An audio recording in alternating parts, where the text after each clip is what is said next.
廃墟になってしまった祖母の家。 DIY 素人の兄弟で再生。廃墟復興を目指して。全国的に今日は寒いらしくて、朝の気温もマイナス6度とかそんぐらいでしたね。寒い。日が出ても多分まだ今マイナス、今日一日中氷点下らしいです。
結構取れましたね。今日だけでってわけじゃないんですけど、まあ何回かで3回ぐらいでこれだけ取れまし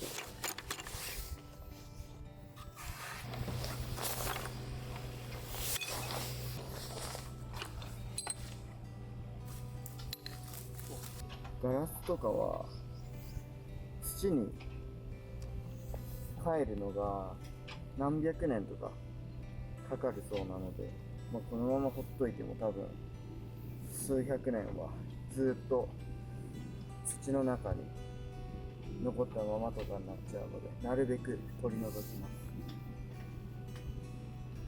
す。ちなみになんか電池とかは何千年だっけな、なんかかなり長い期間は土に帰んないっていう。でもまだそれがそんな実証はできてないので正確かわかんないですけど、もうほぼ今のところ土に帰らないらしいですね。